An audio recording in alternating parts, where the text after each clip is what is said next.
जय श्रीकृष्ण जय महाप्रभु श्री जगन्नाथ स्वामी भक्तगण सांग माने ए कथाटी हुए तो आपणकर जीवन को परिवर्तन करदे पारे। शुणु सत कथा माँ तपस्विनी सबरी ना तो समस्त जानी थे। महाप्रभु श्री रामचंद्र को सी कोड़ी देते जितेबले भक्तर ना कहुचे से भगवान को ना आसते भगवान को ना कहुचे से भक्त ना आस बिना भक्तरे भगवान रही पारे आ बिना भगवान रे भक्त भी रही पारे। जदि आपण महाप्रभु श्री जगन्नाथ ना कहे ताले दासिया बाहुरी आसवे बंधु महांती आसवे केते केते भक्त आसवे आज्ञा भक्त बलराम दास आसवे। जदि कृष्ण को ना कुआ हम तो सुदामा तो आसवे ही आसवे अर्जुन आसवे ही आसवे भीम आसवे ही आसवे उद्धव आसवे ही आसवे। जदि महाप्रभु से नृसिंहनाथ ना कुआ हम ताले भक्त प्रहलाद तो आसवे ही आसवे कुआड़े जी। आ जदि उल्टे की देखा जाए जे भक्त मान को ना कुआ हम ताल तो भगवान आसवे ही आसवे। जदि आप प्रहलाद महाराज को ना कहे ताल तो महाप्रभु नृसिंह आसवे ही आसवे। जदि आप गजराज को ना कहे ताल तो निजे स्वयं विष्णु आसवे ही आसवे। तो भक्त बिना भगवान रही पारे भगवान बिना भक्त रही पारे। आपण एमती कौन सी कहानी जान नथिबे जोटी भगवान थिबे किंतु भक्त नथिबे किंबा जोटी भक्त थिबे किंतु भगवान नथिबे एटा केबे हेई पारिबोनी आज्ञा।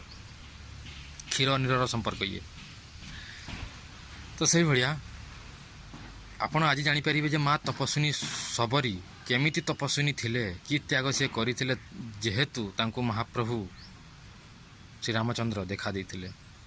जेतेबेले माँ तपस्विनी सबरी छोट थिले तांको ना हेतु तपस्विनी नथिला तपस्विनी सबरी नथिला तांको ना थिला श्रमणा छोट थिले।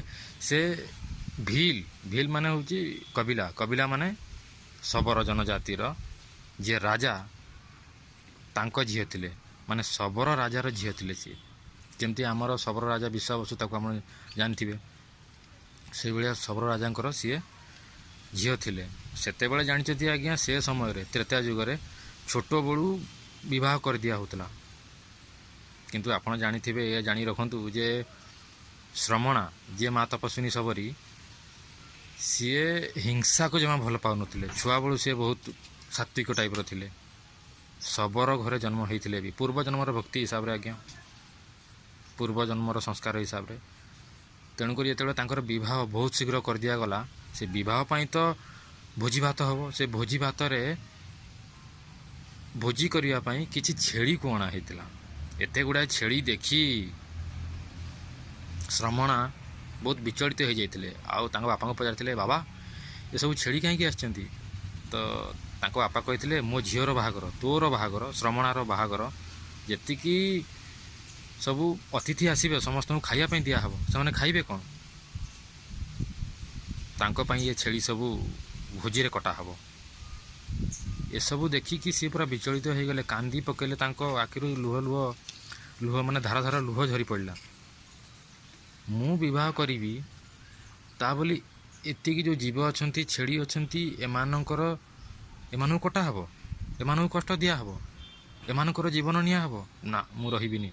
देखंतु सेते बेले छोट छुआ होइकी मध्य छोट झीटे होइकी मध्य से घर छाड़देले से घर छाड़देले से दिन जीवे कुआड़े जंगल रे से रोते तेणुक जंगल सहित चिराचरित पहचान थिला तेणु से जंगल रे दूर पड़े दूर को पड़े जंगल को से भल से चिन्हते बहुत दूर पड़े किछि दिन पर से जंगलर फलमूल खाई सी रहती आते बड़े जंगल रे बाघ भालू सबू तो थांती ना।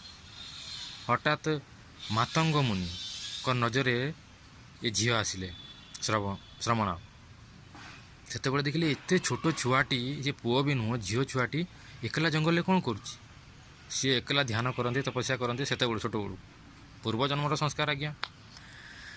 तापर जिते मातंग सी एक कथा देखिले आ सब कथा पचारे पचारा पर सी कहले जे मोर बह हबार थिला तापर छेड़ी मो आसते मत बहुत दुख लगे तेणुक मुझे बह कलिनी पलि आसली माने सी छोट बड़ू ब्रह्मचारिणी जमी मु ब्रह्मचारी सी छोट बड़ू ब्रह्मचारिणी सी पलि आसिले आ पलि आसी सारिकी ଯେତେବେଳେ ମାତଙ୍ଗ ଋଷି ତାଙ୍କୁ ଦେଖିଲେ, ମାତଙ୍ଗ ଋଷି ତାଙ୍କୁ ନେଇ ଆସିଲେ। ମାତଙ୍ଗ ଋଷି ତାକୁ ଆଣିକି ଶ୍ରମଣଙ୍କୁ ଆଣିକି ନିଜ ଆଶ୍ରମରେ ରଖିଲେ। ଆଶ୍ରମରେ ରହିବା ପରେ ସେ ବହୁତ ସେବା କଲେ।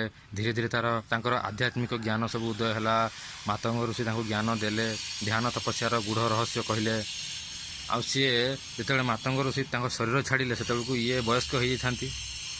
ତାଙ୍କୁ ମାତଙ୍ଗ ଋଷି କହିଲେ, ତୋର ଯେଉଁ ଛୁଆବେଳୁ ତୁ ଘର ଛାଡ଼ିଛୁ, ଘର ତ୍ୟାଗ କରିଛୁ, ଆଉ ଏତେ ଧ୍ୟାନ ତପସ୍ୟା କରିଛୁ, ମୋର ସେବା କରିଛୁ, ଆ ପାଇଁ ତତେ ମହାପ୍ରଭୁ ଶ୍ରୀ ରାମଚନ୍ଦ୍ର ଦେଖାଦେବେ। ଆଉ ଆପଣ ତ ତାପରେ ଜାଣନ୍ତି କ'ଣ ହେଇଥିଲା। ମହାପ୍ରଭୁ ଶ୍ରୀ ରାମଚନ୍ଦ୍ର ତାଙ୍କୁ ଦେଖା ଦେଇଥିଲେ। ପ୍ରତିଦିନ ତାଙ୍କୁ କୁହାହେଇଥିଲା, ମାତଙ୍ଗ ଋଷି କହିଥିଲେ, ପ୍ରତିଦିନ ଆସିକି ତୁ ଗାଧେଇକି ସାରିକି ଫୁଲ ତୋଳିକି ଆଣିକି ଫୁଲ ବିଛେଇବୁ। ମହାପ୍ରଭୁ କୌଣସି ଦିନ ବି ଆସିପାରନ୍ତି। ଆଉ ସେଇଆ ହେଲା। ମହାପ୍ରଭୁ ଆସିଲେ। ତାଙ୍କର ବିଶ୍ୱାସ ପୁରା ହଟି ଯାଇଥିଲା।